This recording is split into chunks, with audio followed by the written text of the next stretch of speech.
Good morning, guys. Today's Monday, day I'm supposed to be starting to plant, and I completely forgot that today is the solar eclipse day. Have no idea what to expect. I don't know. I think it might be dark part of the day. We're not in the direct line of the eclipse because the nearest one, I think it's like in Laredo, like 4 or 5 hours away. So I'm still gonna do stuff. I'm still gonna be outside. I think the only thing is just not to look at the sun directly. So I'm hoping to be able to do some work. I also have to, I'm watching my grandson today.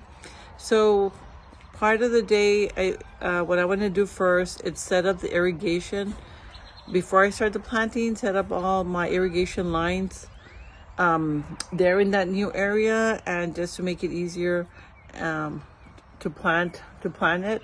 So if I get a chance today, that's what my plan is to do today, is set up the irrigation to start the planting, to remove the transplanting.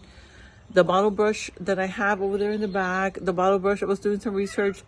It's supposed to, there's some varieties that grow, that you can be grown as a tree. They said up to 25 feet, which I thought they were just bushes. And there's another variety that grow, they said between 4 and 8 feet. So I think the one I have is the shrub variety, so I'll plant it towards the back. That way it has some room to grow. I guess that's why it's not grown so big, because it's under shade.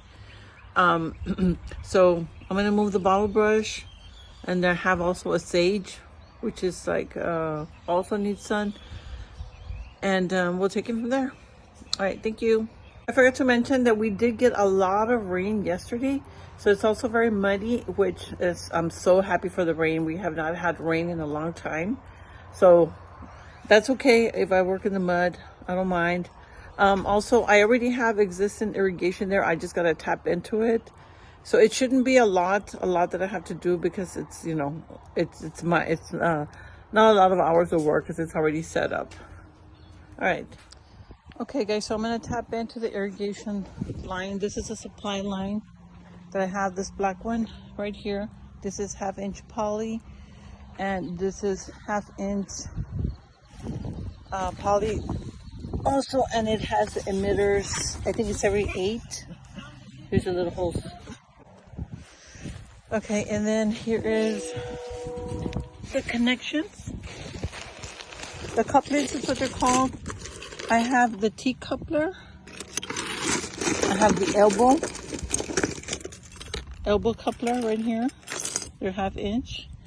And then I have just a straight connector. So I need to, it's because now I'm not sure if I'm going to put, where I'm going to move the oleander. If I'm going to move it, I'm thinking about moving the oleander in this section, because it's like really full sun. I don't know if the corner it'll do good there, or I don't even know if it'll survive the transplant, because it's really a big one. So I'm going to start connecting so I can make the irrigation here. From that brown 1/2 inch poly, I'm going to extend it to the edge so I can plant here. Okay, let me get started. Here's the other tool. It's just to cut the tubes. You just cut them and then connect them. All right, let me decide how I'm going to do this. So I'm going to put a T. I'm going to cut this one right there, and I'm going to put a T and head this way. Okay, there's my T. I'm going to get another piece of the poly, the 1/2 inch poly, this way. Okay, but I cut this piece with a T, and I'm going to put an elbow right here and put staples and head the other way. Okay, here's progress on the irrigation. So I formed a grid. I connected from the supply line over there at the top, and I could just connected them in case I want to plant. And if I do want to put individual emitters, this is a tool. You just punch a hole. You punch a hole in the, well, it's missing part of it. You punch a hole in the tube, and you can put individual emitters if you want to give extra water to an individual plant. But you do have to, one thing you have to remember is your water pressure. So you want to know how much how much water pressure, how much tubing you need, or how far you can go as far as each system. I think, I'm not sure how much this feed is, but so far I've been able to go that far, and it still supplies all this area from one timer. But so I have several timers. I have 4 timers, 1, 2, 3, 4 timers. So I put them in at different times, of course. I start at 4 o'clock in the morning, 4 o'clock, 4:30, 5 o'clock, 5:30. And then like throughout the week, Monday and Tuesday, Monday, Wednesday, Friday, you decide. And then I also have sprinklers. So you just set up your timers. And here's the setup for the timers. I believe this is a pressure.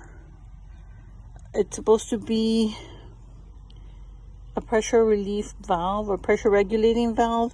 And then there's a filter. This is a pressure valve, this part. And then this is a filter. And then this is just to connect to the supply line. So from this one, I'm supplying all of that. All right, let me, I still need to connect over here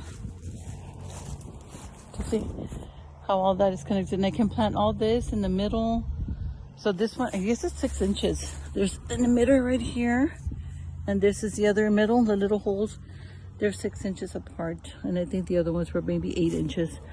And like I said, you can put individual emitters. If you want to supply more, just keep in mind the pressure. So I need to connect over here. And then that'll be all. Everything else is connected. Okay, the grid is complete. I just had enough couplers to finish this, the T-couplers. I mean, out of the T-couplers, I had just enough to finish this. Thank God. If not, I would have had to order some on Amazon.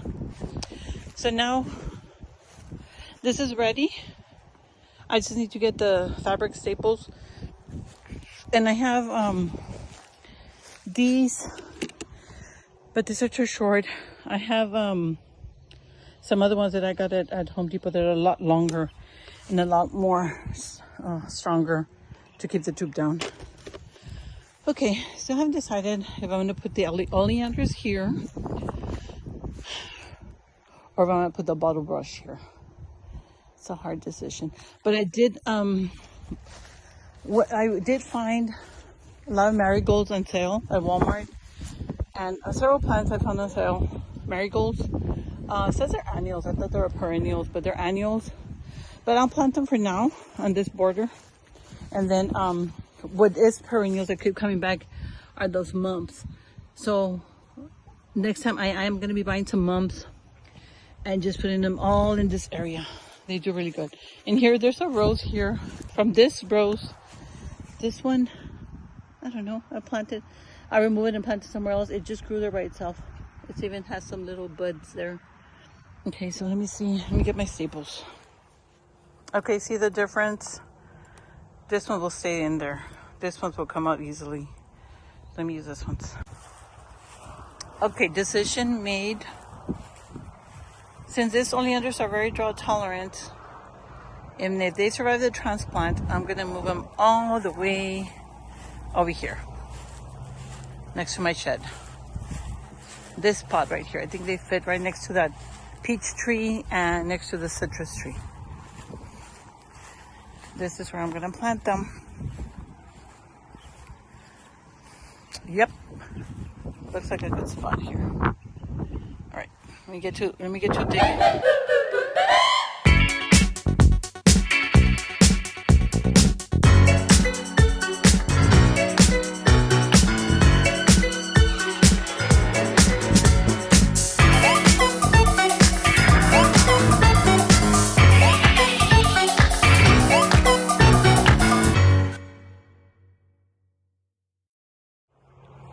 One down.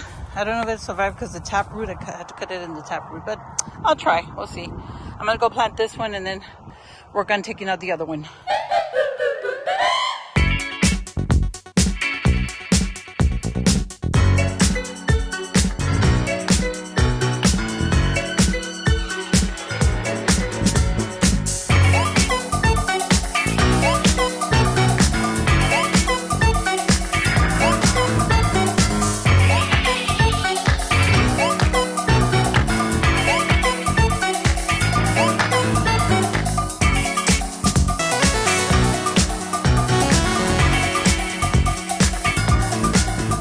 Oh my God, that was tough.